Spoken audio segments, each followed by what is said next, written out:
We're now ready to paint the walls. At this point, all the prep should have been finished and the ceilings painted. Everything that needed to be taped and covered should have been taped and covered. And in case you haven't, now is the time to at least do that.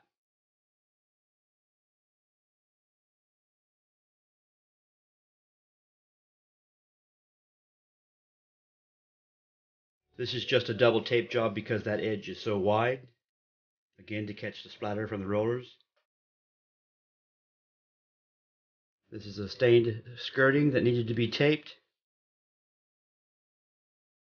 Even the switch plates to catch the roller splatter from landing on the switches.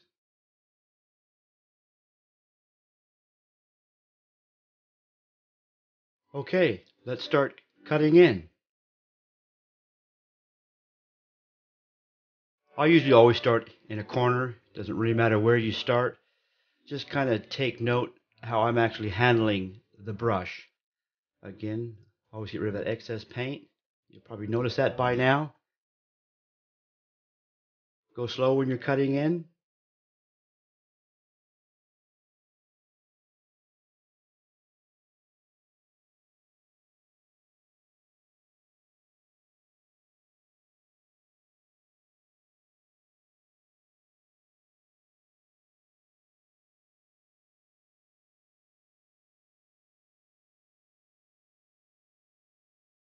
Just take your time. It's not that hard to do. Take your time. Don't rush it. It goes pretty quick. I always use a 3-inch brush these days. The smaller brush that you use, the harder it's going to be.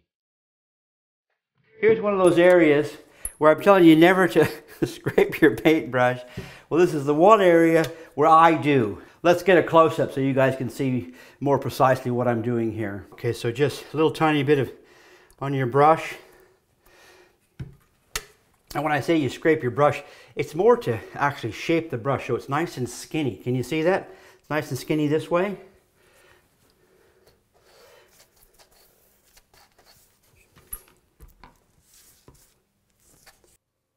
If you notice here, you'll just see there's just a few of the bristles right next to the edge.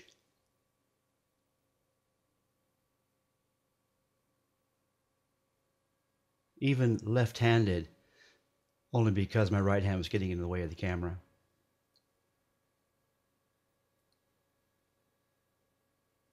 I just touch it a little bit here.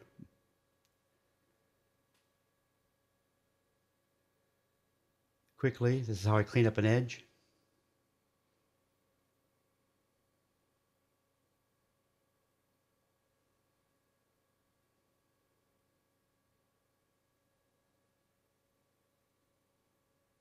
Voila.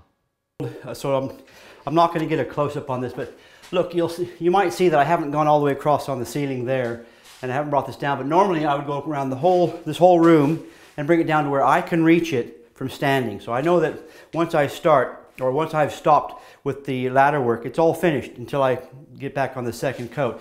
So then I come down and I bring it down to where I can get it when I'm on my haunches, when I'm going around painting the skirting and things like that. Now, sorry, I have to wear my glasses again. This is kind of what it should look like. And take note, so I tap, a lot of paint there, and I never just start cutting in when it's loaded. So you just kind of close to where you're doing it, tap, get rid of a lot of that excess paint.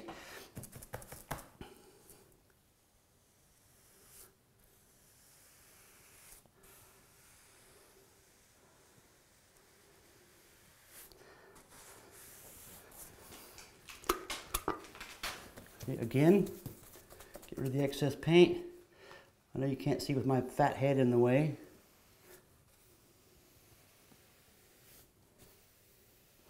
You'll find it's easier to paint or cut in with a bigger brush. That'd be a 3-inch, 75 mil here.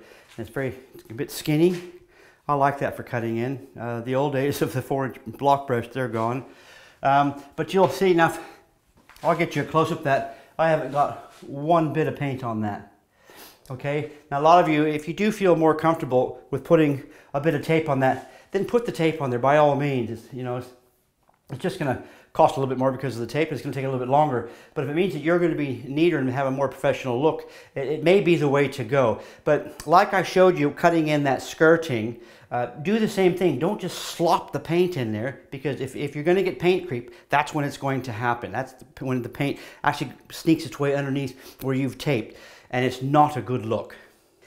Now, one thing I'd like to stress to the do-it-yourselfer, now a lot of you are just going to grab some paint and you're just going to smear it on there, and if you've done a good tape job, you're going to do pretty well. I still almost cut that in, or at least I try to, but if you're going to cut in something like this, or if you really have to cut in something like this, now I apologize, I got to put my glasses on because I can't see.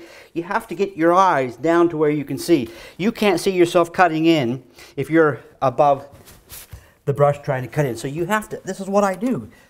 I get down right down here, laying down. It might look like you're laying down on the job.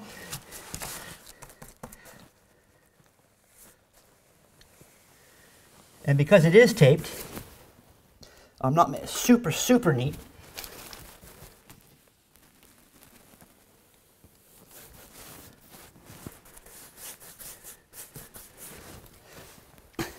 And that's how I cut that in. So for me, taping that off, it's mostly for catching the splatter when I'm rolling the wall. And if you're using a really cheap synthetic roller, you're going to find out just how bad they are when it comes to splatter, because you're going to have it everywhere. Just take note here where I'm painting the skirting, I'm not touching the floor. Basically cutting it in.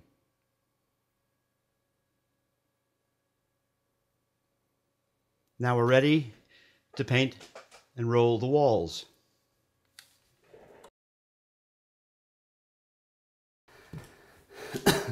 So that's it. Everything is cut in. Every wall in my little shack here, I've just gone ahead and I've cut in every single wall. One of the biggest questions I get asked is how do we keep a wet edge? And then look guys, in a lot of cases you don't really need to keep a wet edge. It's pretty rare I've ever had to worry about keeping a wet edge.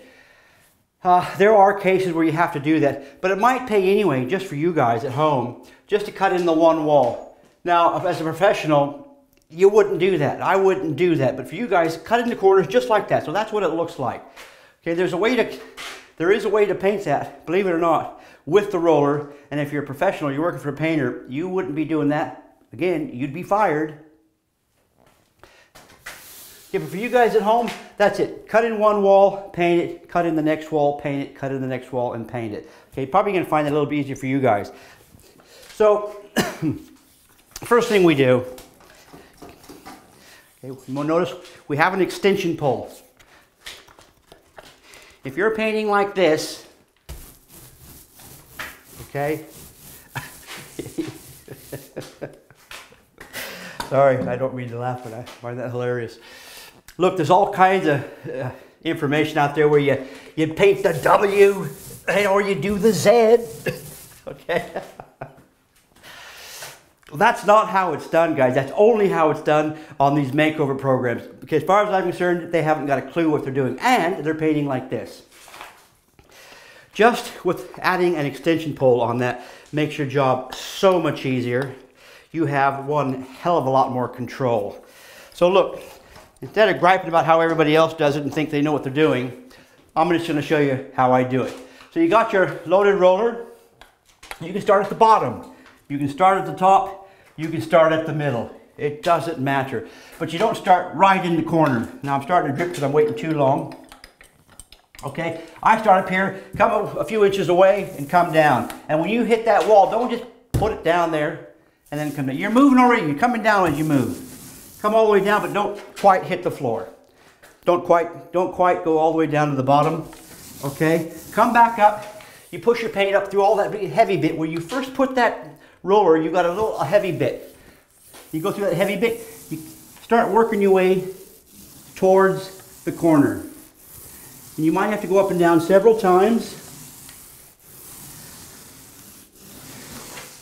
Now you'll notice I went from top to bottom. I'm not going like this. Okay, top to bottom. And there's an exceptionally good reason for that. And here's the reason. Going top to bottom, bottom to top to bottom, bottom to top. You're taking, with this roller, okay, you're taking the heavy bits and you're spreading it out. And the more you do it, the more it spreads. I can look at that and I've got a super even coat of paint there. Now, because it's the first coat of paint, it's not going to cover, but that's about as even as it's going to get. Dip again. I go to the bottom, come up. I come back up. I come back down. I go through the heavy bit, come back up through the heavy bit. Now, somewhere along here, I'm going to start working my way back into that fresh coat of paint. Just missing the top, just missing the bottom. Don't hit the top, don't hit the bottom. I don't know if you can see that, because I'm taking my time here. I've got a big drip of paint, so I'm just going to take that off the skirting. And then again, we're starting in the middle, come up, you see, I've missed all the way to the top, all the way to the bottom. Now I'm going to start working my way back. It's only a little bit at a time. You'll start to see how even it is. Then I start working my way back. Now, here's the real trick, or one of them, is I'm working my way back. When I'm over here and I'm working my way back, this is how you keep those lines out from your roller. Okay, what you do, and what I'm doing, is I'm putting just a little tiny bit of pressure. So if you look at my roller, I'm going to overemphasize this. It's like tilting it that way. So it's just a tiny little bit of pressure. So if there is a line, it's going to be on this side. You probably can't see that. Okay, so it's on that line. So when you're coming back and working your way that way, that pressure is still on there. And it removes that line and keeps moving that line as you go that way. That's how you keep what we call railroad tracks out of your wall. Again,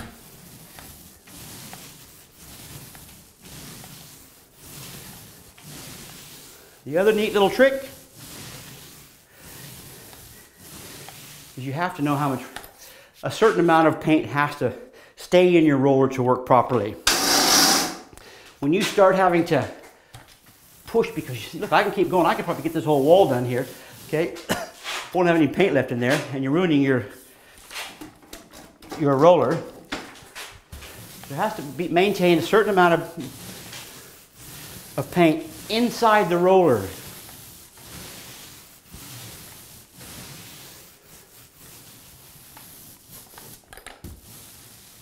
And sometimes just watching someone do something is better than actually telling somebody what to do. And that's the amount of pressure. The amount of pressure there, that's it. And that's how I keep going. So that's how you do one wall, do your next wall, do your next wall. So those are the three main things. Keep paint in the roller. Don't force it out. When you start having to force it out, it means you need more paint. The second thing, start at the top, come back. When you go back up, go through the paint, back and forth, all the way from top to bottom, bottom to top. You're going to get a much more even coat of paint. And forget about the W and the Z, guys. If you do it like that, you're going to have it's going to go so much more smoother and so much more quickly. And the very last thing you want to do is take off the tape. And as soon as possible is better. If you leave it dry, you could be tearing off the actual paint from the wall. In particular, if you really smother the paint on.